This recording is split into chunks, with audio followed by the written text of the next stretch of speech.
Can you just start by telling me just a bit about what did you do in the Canadian military before you went off to join the Americans? I started with the 18 Air Defense Regiment out of Lethbridge. I enlisted in July of 1997 and went to basic training in Wainwright. And I was a air defense gunner. And how many years did you do that? I was there from 97 until 2002, middle of 2002, and then left to join the Marine Corps. So that's a pretty big step. Can you just explain why did you join the Marines? The Marine Corps has always been, one of those entities that I think every Canadian soldier wishes they could do. And I had the opportunity, being Aboriginal descent, I was able to go through the J Treaty, allowed me to go down to the United States, join the Marine Corps, and I went to basic training December of 2002 while I was 28. So was there something about the Canadian military that just wasn't enough for you at the time? The Canadian Forces wasn't doing as many deployments. They were focused on peacekeeping and stuff like that in Bosnia and Croatia. And I decided with 9/11 I wanted to go down and do my part. Where did you grow up? I grew up in Sherwood Park and Calgary for most of my years. What did your family and friends say when you told them, not only, I'm in the military already, but now I'm going to join the Marines and I want to go fight? All my family, friends have always been supportive, and just have a bigger family now with Canadian Forces and the Marine Corps. Like nobody tried to talk you out of it? Or? No, nobody tried to talk me out of it, because I had started in cadets when I was younger, and then, of course, 18 AD, then the Marine Corps, and then again, Canadian Forces. So just tell me, like, step by step, how does one go about, like, crossing the border and joining the Marines? Back then, of course, recruiting was a high thing for the Marine Corps and probably the rest of the U.S. military. For myself, I answered an ad through Human Resources Office on Alexander First Nation, and from there I took a test, and then they brought me down there, took me down through the bus down to Bozeman, Montana, and that's where I enlisted. And then it was basically just waiting to get released from the Canadian Forces and then go to the Marine Corps. Did they give you any credit for your Canadian service, or did you basically have to start at the beginning again?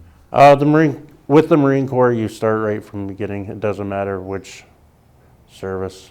You could have been in the Navy, you could have been in the Army. You still start right at the bottom. If I had any tour medals or anything like that, jump wings, then I would have been able to transfer them to the Marine Corps. So where did you do your basic training with the Marines, and what was that like? I did 13 weeks at MCrD, Marine Corps Recruit Depot, San Diego, and as well the field training in Camp Pendleton, California, where I later ended up living. And it was pretty brutal. It's just like a lot of these YouTube videos say and stuff like that on Facebook, how instructors are,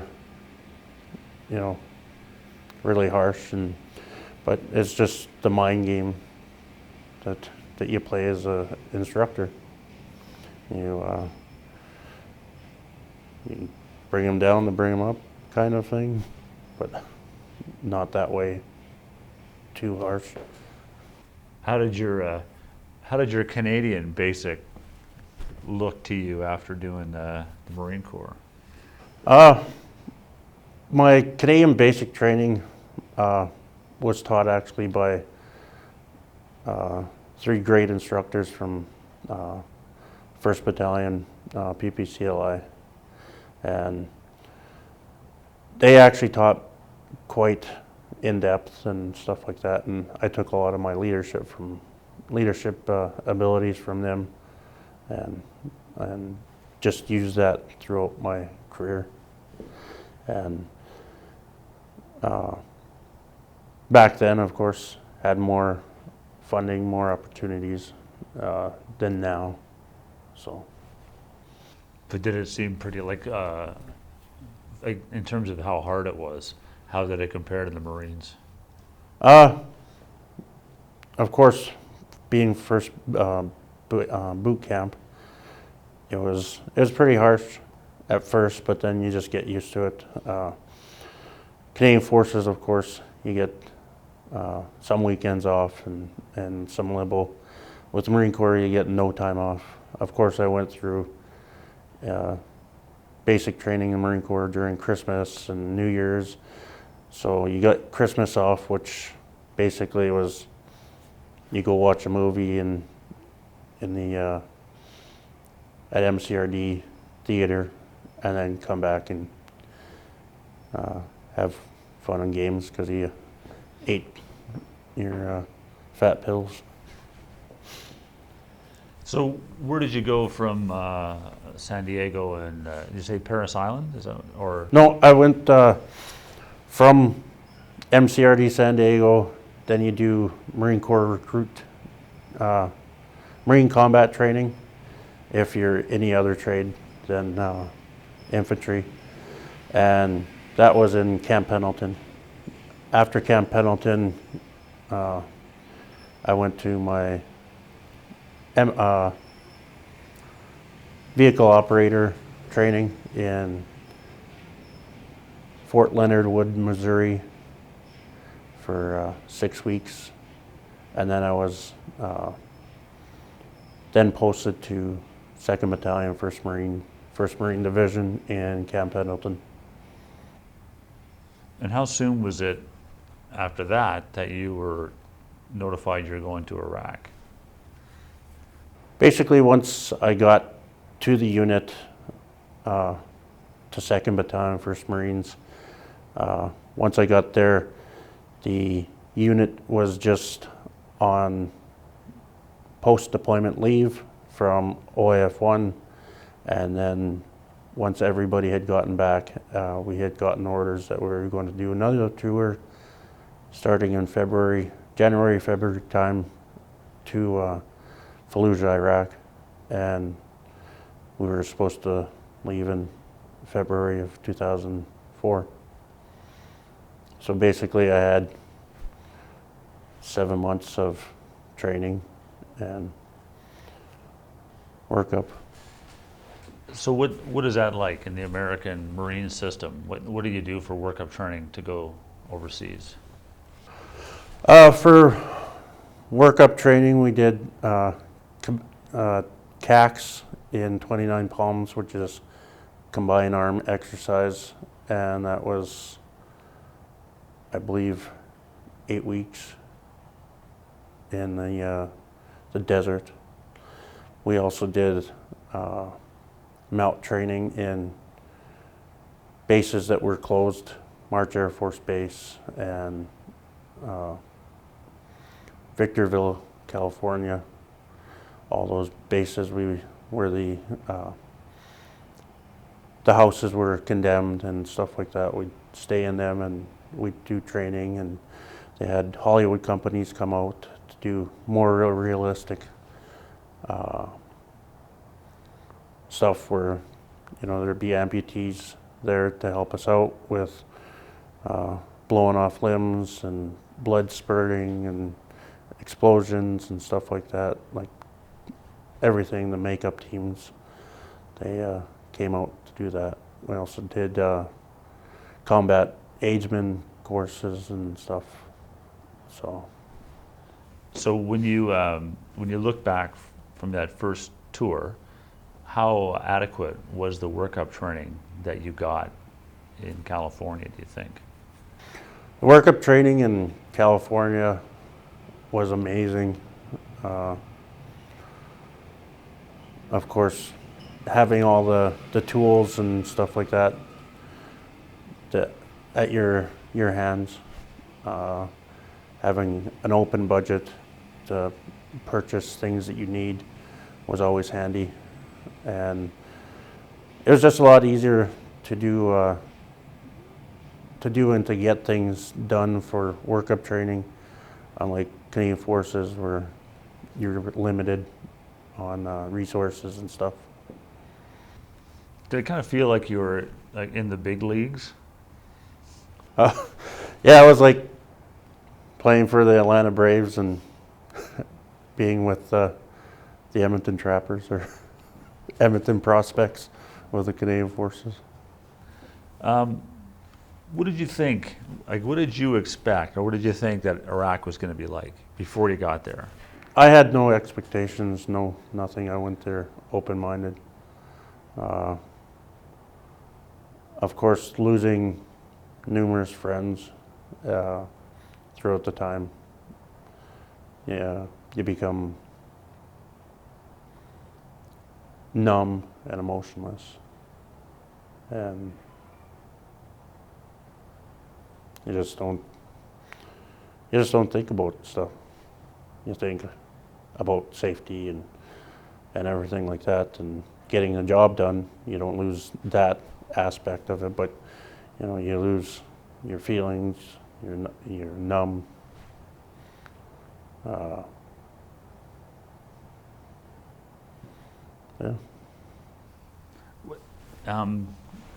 A bit different from your expectations, but what were your hopes for this tour? I mean, you joined the U.S. military, you wanted to do something. What did you hope you would get out of that first tour?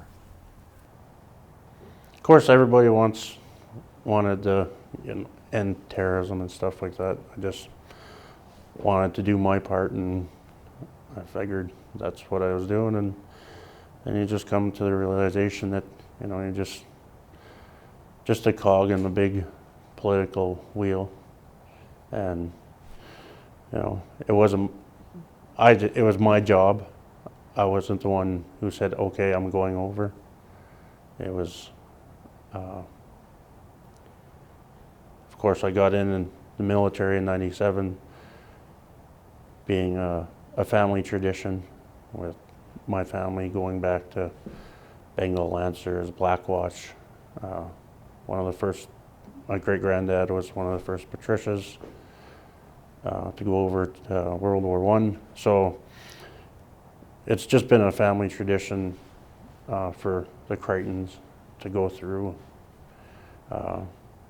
wars, I guess. My dad was the only one that hasn't, because he joined the Air Reserves in Ontario, and he did his part that way and then moved back. And it's always just been a career. I've been a career guy, so. What were your, where did you land when you got into Iraq, and what were your first impressions of Iraq at the time? We flew from March Air Force Base out of California, and we stopped in Germany.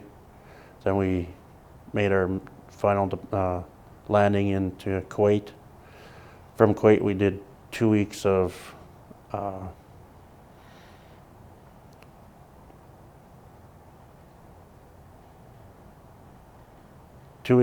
acclimatization, and from that,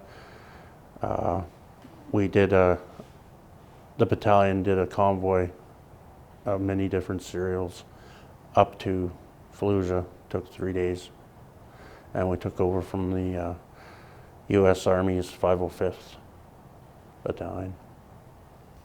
So what's going on in Fallujah at this time? Is this one of the hot periods, like the fight for Fallujah? Basically, I don't watch the news. It's too depressing. rather keep my mind off of the bad stuff and just focus on my healing. But I mean, when you got to Fallujah, what was going on? What was the situation? Oh, when I got there, Yeah. thought you were meaning Yeah. this time. No, not now. Over there, once we got there, the U.S. Army's 505th wasn't doing their correct job. 3 guys got killed early in their deployment, and then they just decided to do patrols outside of the city, and that's when the city had started to become a hotbed of insurgents and terrorists and everything. And while we were there, at the first battle of Fallujah, it was our battalion, and then near to the end of it, it was 7 Marine battalions, from what we heard. And that's about 900 each, 900 troops, Marines each battalion. And found out that there's more than just the Iraqis. There's Syrians, there's Iranians, every type of Middle Eastern ethnic background was there to join their fight, or their so-called fight for whatever. And yeah, we just took it to them. We found that seeing the UN treaties and stuff like that about certain that we cannot go into places of worship and stuff like that. Found out that they were hiding mass weapons and in the mosques, and so that's how we found out how big of a stockpile of insurgents that there were. What was your job at that time? My job at the time, we're doing, I was logistics, we're doing the logistics convoys. I was a machine gunner, doing security for the logistics train, delivering weapons, ammunition, food, water to the front. So we go to the front and be engaged through fire and stuff like that. So we did see a lot of combat. Is there a day from that experience that that first tour that stands out for you? Is particularly memorable? Not just one day, many days. Of course, getting shot at. Basically the daily 8 a.m. and 5 p.m. Mortars and rockets coming in. So you knew when breakfast and supper was. Of course, hearing about my friend getting shot and killed early on, and then not getting the actual news till 3 weeks later. Another buddy, we were talking about our fiancés in the showers next to each other, and then 10 minutes later, VBID went into the side of his truck, and we lost 15 Marines and also Iraqi Special Forces.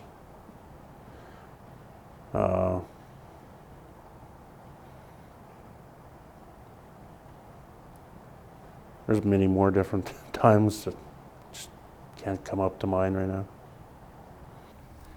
Is that the kind of intensity that were you looking for that kind of experience before you knew what it would be like? Is that what you thought war would be?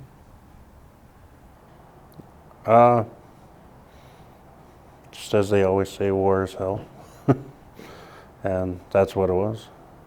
Just hell, and it was actually as hot as hell. 130 degrees Fahrenheit, 150 degrees Fahrenheit, and just the I don't know, maybe a hate for the terrorists. Not really all the people, but you always had to have your watch on to make sure that you you were safe at all times. Make sure you got your buddy six to make sure that they're safe, because we're all brothers when we're over there, all family. How long were you there for that deployment? We were there. Well, of course, we got in, put our feet down February 28th, 2004, and then I left in October 22nd, 2004. So 8 months, 9 months. And how does the American system work? Do you get a break in that time? Do you get any R&R or any leave? No, with the Marine Corps, you go straight 8 months. There's no coming home, unless, of course, family emergency, a parent dies, a brother or sister dies. Then that's the only time that you can come home. And then immediately after that, then you get it back, and then you go on leave. Depends on how much leave days you have. And what was your commitment to the Marine Corps? Was it like a 3-year contract, or what was it? Just, of course, like the Canadian Forces, it just depends on your occupation. But the minimum is a 4 years, with 4 years in the IRR. If you get out of the full time after 4 years, then you're on individual ready reserves, which they can call you back at any time. But if you stay on another 4 years, and basically it's an 8-year commitment. So through the course of this 8-month tour, obviously a very intense time, what effect does that have on you and your friends in that battalion as you just go month after month? It's just like going to work every day, but you're living at work. It was just like being back in the barracks and stuff like that, but you're in a combat zone. You always see your brothers every day, because that's what you do. Of course, you live and work with them, so you're a family. You're sometimes closer to them than you are your own family. And what do they think of the fact that you're a Canadian Aboriginal? They thought it was actually pretty good, like amazing that, I'd actually come down and help. Of course, getting teased, being Canadian. When I did go over, I just hit the max age limit that you can get into the Marine Corps at 27, and then of course boot camp at 28. And so I was one of the older guys going through boot camp, and of course you get the I guess cat calls or whatever about being Canadian bacon,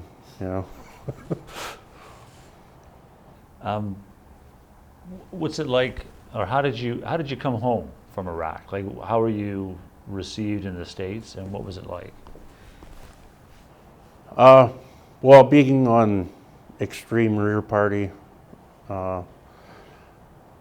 didn't get to see all the people, the families and stuff like that everybody else, that the rest of the battalion did. My first deployment. On the second deployment, it was much different, of course, but I was still last one off the boat And but yeah, all the families were there to greet everybody, and it was a good time just having everybody there. Then when I got back from my first deployment, just landing in Edmonton, of course, it was end of October, so it was freezing compared to being in Iraq where it's plus 40 degrees Celsius. And yeah, I froze when I got off the plane. My fiance was there, and then a lot of my family were there.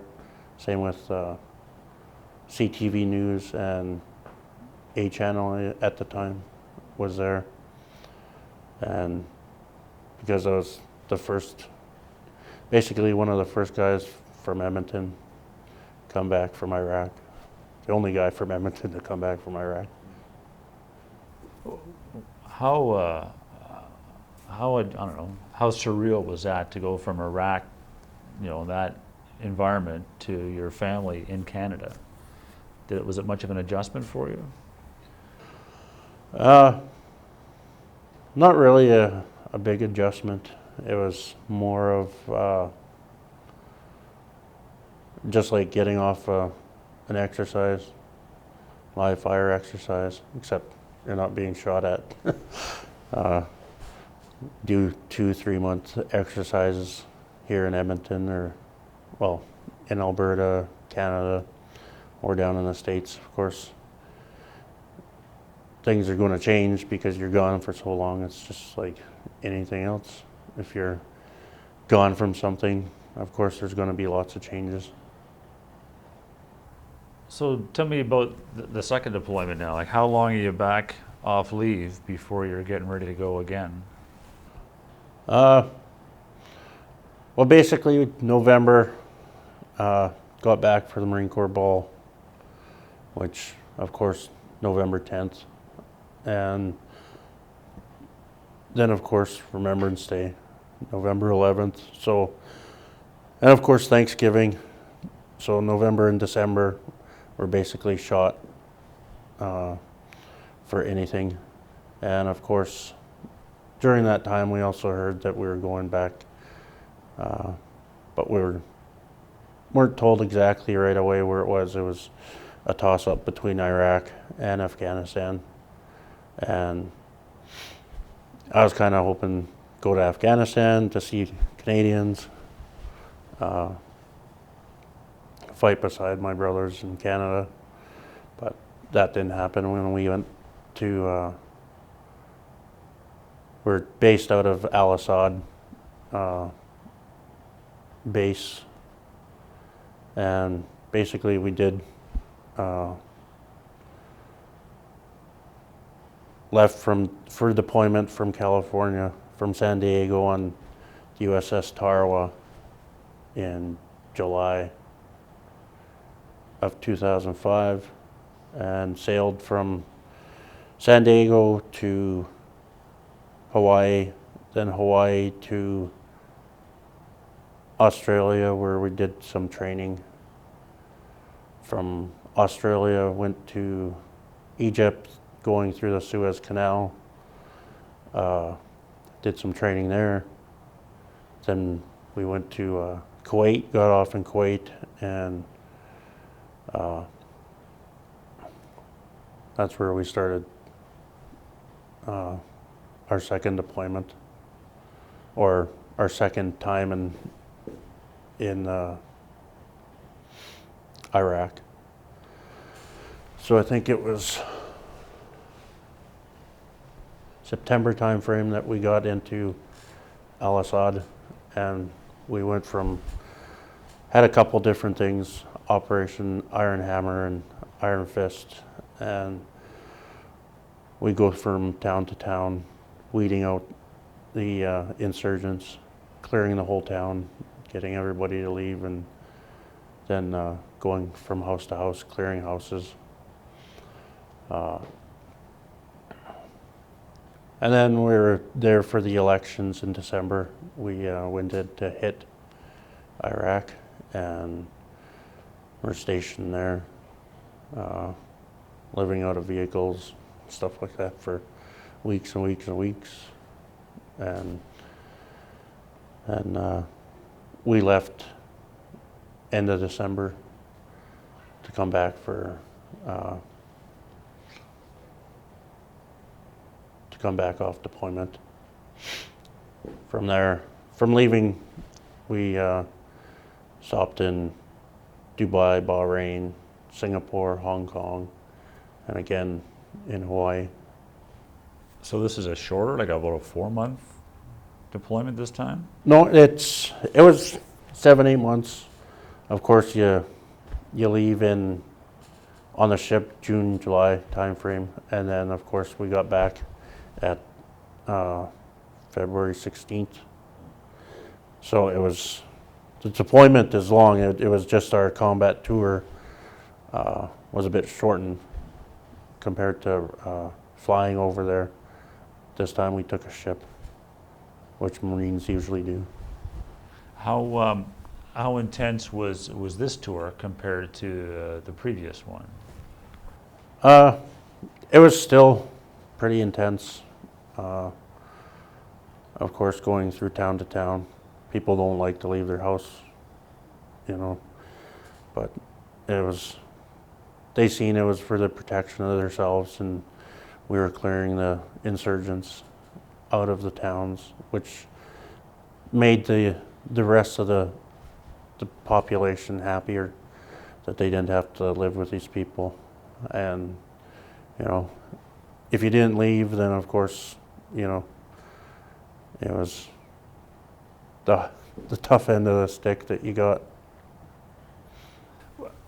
I mean, my only knowledge of that is, reading books, watching movies, where it looked like a lot of those raids took place at night, and you're waking up families to bring men or young men out. Is that the way it was? No, we did during the days, during the nights, anytime. Doesn't matter.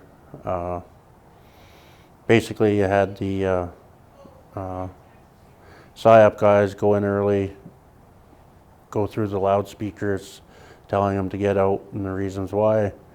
And it's basically just for their protections. It wasn't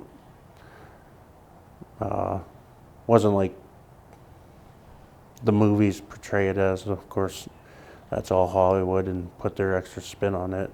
But of course, we did have the Blackwater guys, and we had het teams, and we had snipers, and everybody was all in the thing. But when you're with the infantry battalion, you just go in and clear houses. And have you seen a bunch of various Hollywood movies? Like, is there one movie that you think, or television show you think, does a better job of depicting the way it was? I don't really watch them. The terrorism war movies, the present day war movies, I don't really watch them. Brings back too many memories for PTSD wise, but some of my friends do watch them, and just like anything, it's you point out the stupid mistakes, like using different technologies that weren't even there. When we were there in 2004, we didn't have armor. I was driving around in the turret with no armor, just my gun and my body armor. The doors were paper thin, the aluminum. And it wasn't until our second deployment that we actually had vehicles with actual armor. But still, we were actually in the dark ages compared to nowadays, where it's all high-tech and high-tech gadgets, video cameras and lookouts, and totally enclosed armor vehicles. So you mentioned you mentioned PTSD. How are you doing emotionally by the end of your second tour when you come back? Are you still the same guy? From now, I've done a lot of healing over the past 3 years. It's been hard. Of course, lost a lot of relations and stuff like that through not dealing with my PTSD, not dealing with stuff, just being, I was a drunk. Guess I can say I was a womanizer. I didn't take care of myself. I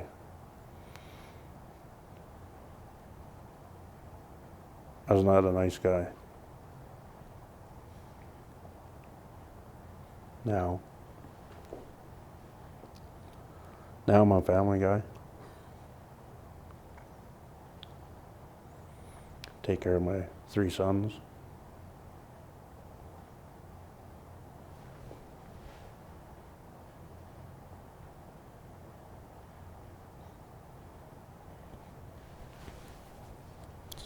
Sure.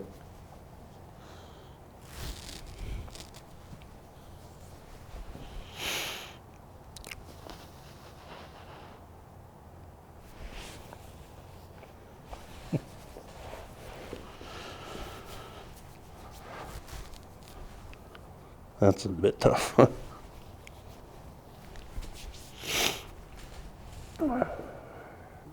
What you just described, was that while you were in the Marines, or was that after you came back to Canada that those things happened?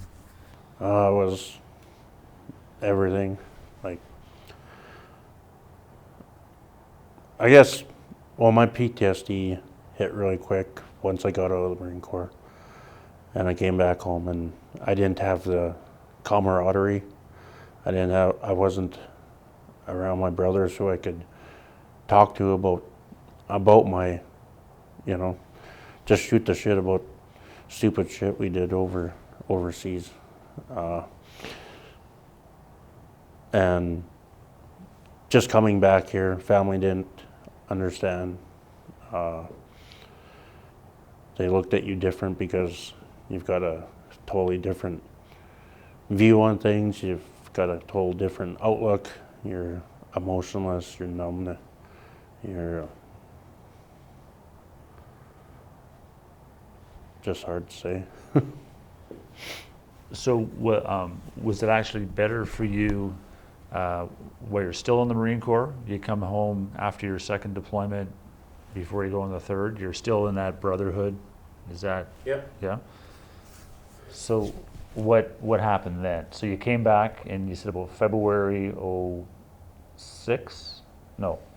Yeah, we off my second deployment, where it was February 2006, February 16th, just because the wives and stuff like that weren't happy because we had just missed Valentine's Day, but families get used to that. Miss birthdays, miss holidays. And at that time, are you married at that time? Yeah, I was married. I got married after October 30th, 2004. Okay. So basically, you came back from your first deployment, got married, and that leave. The Canadian girl, or? Yep, girl from Edmonton. And did she stay up here, or did she move down to the States? She had stayed up in Edmonton because of my deployments and my workup training and stuff like that. I didn't want her to come down, not know anybody, and then, be alone while I'm on deployment. It would be better. It was better for her to stay up in Edmonton, where her family is, where my family is, and she'd have all the sports there. So you come back February 2006. When do you get the word that you're going a third time? If I was supposed to do the third time, we were going to do 31st MU, but I was lucky enough that I got out. And then when I joined the Canadian Forces, I was trying to do my third tour, trying to do a tour with the Canadian Forces in 2009. But at near the end, or closer to the leaving date, that's when my position got canceled. Sorry, I misunderstood. I thought you did 3 tours in Iraq. No, just two. Okay. 2 tours. Yeah. So you come back February 06. When are you out of the Marine Corps? When do you come back to Canada? My EAS, end of active service, was 8 December 2006, and I had left end of November and drove back home with my brother.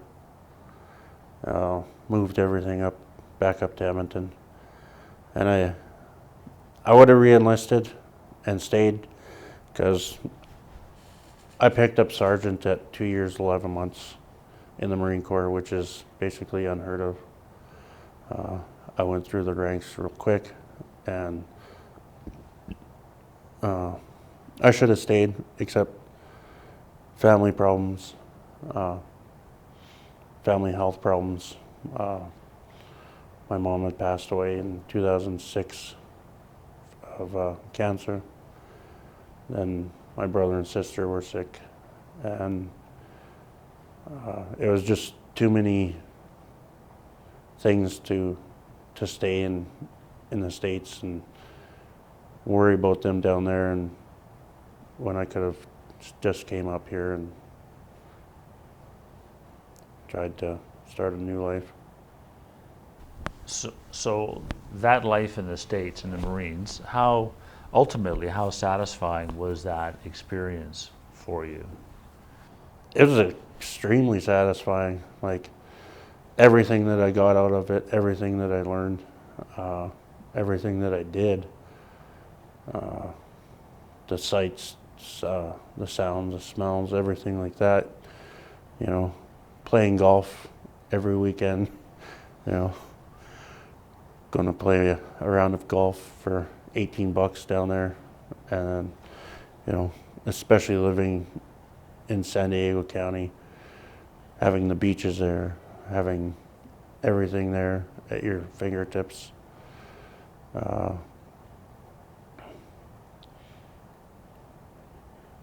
Just like I stayed in barracks, and then I also stayed with my one of my brothers, Shane. Stayed with him and his wife, and that was amazing too. At least I didn't have to live in the barracks. But yeah, it was great. Everything was great about it. Nothing bad I can say about it. And then you said when you stepped out of that brotherhood, you came back to Canada. That's when it got more problematic for you.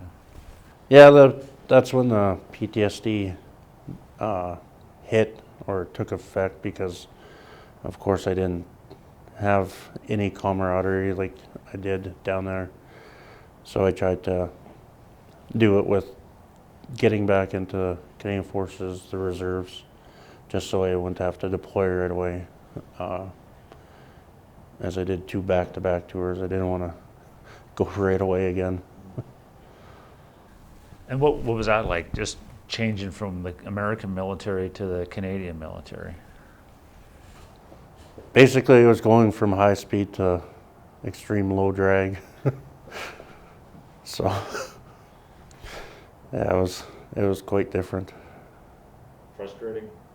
Oh yeah, very frustrating, especially all the paperwork and the waiting game that the Canadian Forces likes to play, which, you know, shouldn't even happen, especially with, like, I've done recruiting for Canadian Forces, and it takes way too long for guys and girls to get into the forces. It can take like over a year in some cases, which is just absolute bullshit. Of course, I said I was a recruiter. I was also a recruit instructor. Did so much through with the Canadian Forces my second time again. But yeah, that's one of the biggest things is, poolies or recruits, future recruits that want to get in. It just takes way too much time, and of course all these stupid budget cuts. I'm not into the politics or anything like that, so I can't say liberals or whatever. NDP, PC. I can't say who it is that's making all these decisions about cutting the military's spending and stuff like that, when we should be boosting it and, making time for veterans as well, which Canadian people are great, but Canadian politicians aren't. What kind of lessons did you take from your American military experience to apply here in Canada? Anything? Can you think of one or two? A lot of the leadership I took from the Marine Corps, styles of leadership. But of course, I've gone through so many years of different types of leadership that you just take bits and pieces from everybody that you have, and that's how you use it. And then through that, you hope that future troops use your leadership skills to instill in other future troops.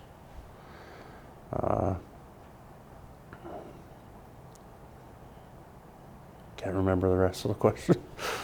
I forgot. I didn't ask you. Like, from your second deployment, was there a memorable day or incident from that one that sort of sticks with you, good or bad? Of course, the elections, which had, we didn't think there would be that many of a turnout, especially in 2005. But yeah, that was a great time. On our trip up there, one of the drivers fell asleep, and then one of the kids died, and one of the kids from the comm platoon died. A friend, brother. So that was kind of disheartening, just to start out the deployment with, an accident. I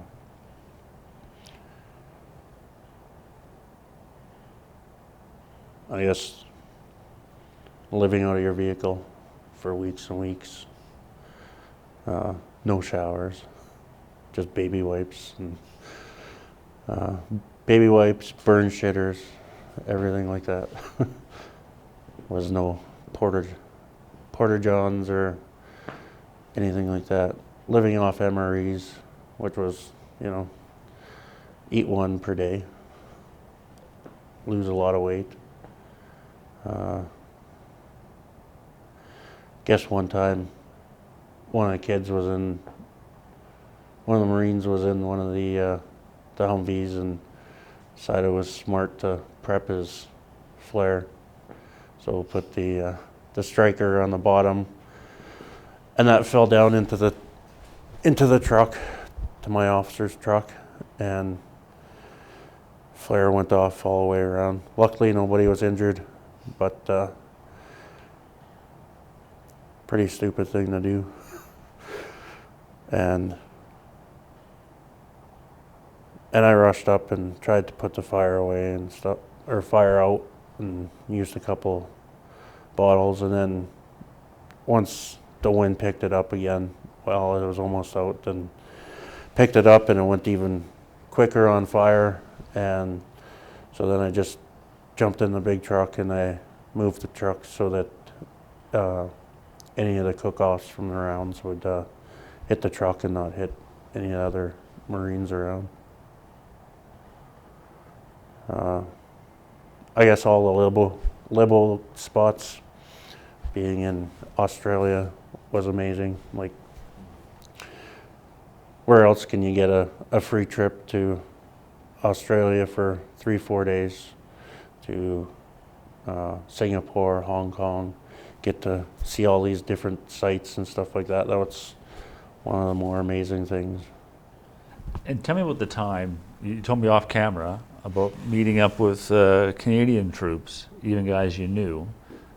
Yeah, one of the workup trainings we did in Victorville, we started with the did a workup with 3rd Battalion, PPCLI, Bravo Company, the Jump Company, as they were getting ready to deploy to Afghanistan.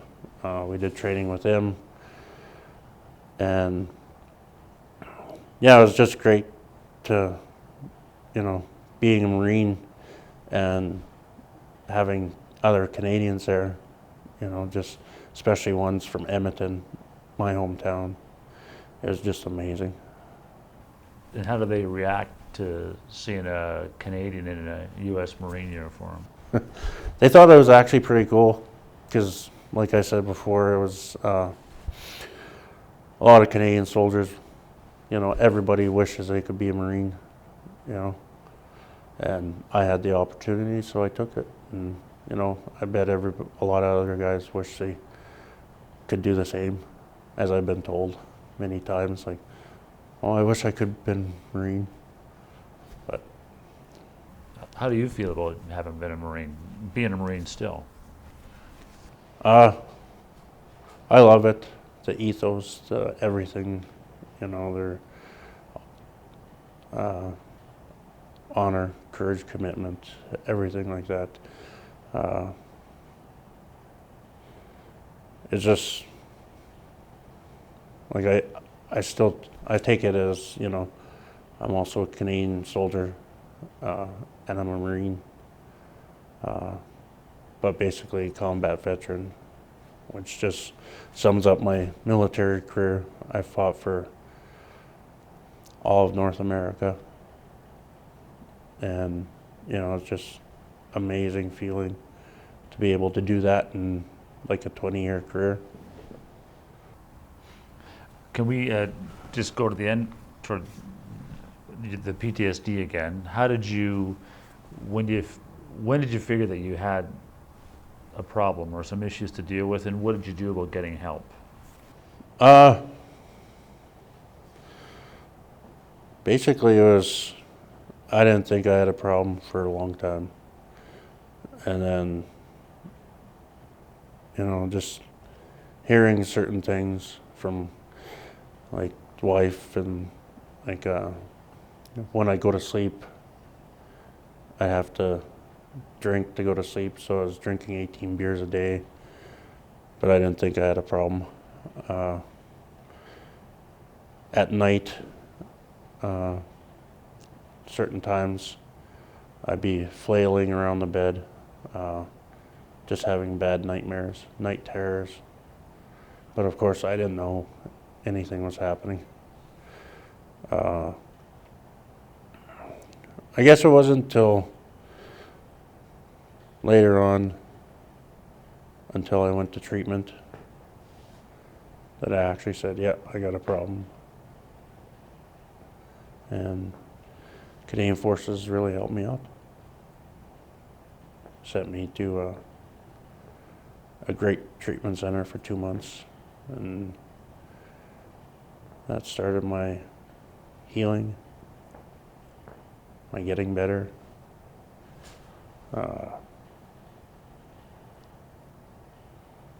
My ability to say, I'm sorry.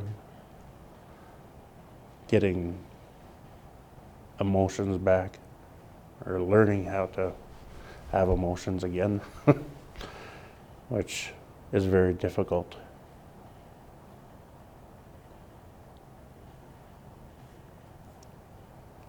And when my mom passed away in 2006, I didn't cry at the funeral. And then my dad just passed away in April, and I just lost it. Guess it felt real good. And now you're trying to help other people. Tell me about that. Yeah, like any brother, sister that's having problems, you know, Marine Corps, Canadian Forces, you know, anywhere, you know, anybody needs help. I, of course, put my phone number, of course, on Facebook, which everybody almost has an account, so they know how to get a hold of me, especially if they're down, if they're going to try and commit suicide. I've helped out a couple buddies, a couple brothers. They've called up, and they've also helped me out when I was suicidal, and just goes round and round. So, when you say help them out, they help you, you help them. What does that mean? What do you do for each other? We just talk. We go to coffee. You know, doesn't mean have a drink or can have a drink. Doesn't matter. But you know, it's just, I guess it's being there for the other person emotionally, and you know, you don't have to be there in person, but you know, at least if they know you're there spiritually and emotionally, then you know that could just be the, you know, the deciding factor, you know. But still, some get away. When you look back at the whole experience that we've been talking about, how do you think it's changed you as a person and as a soldier?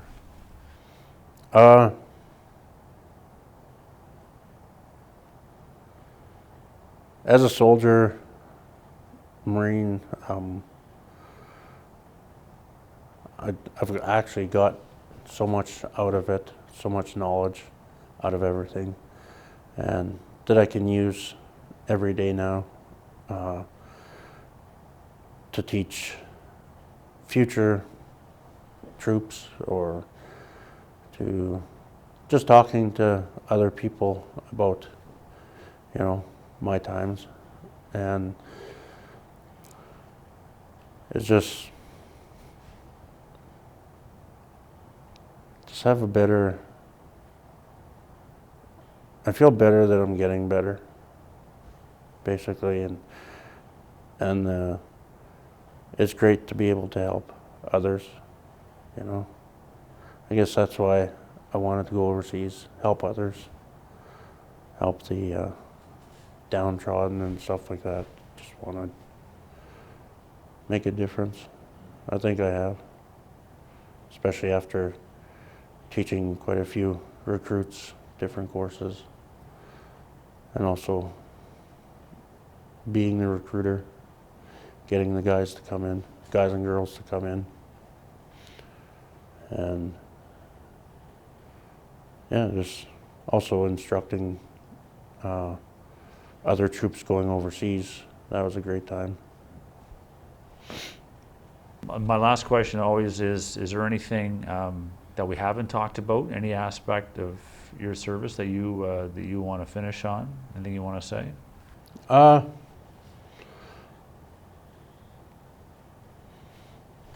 Basically, it's just everything's been said really, but except well, I started my tours with 18 AD and did workup training with them for Bosnia.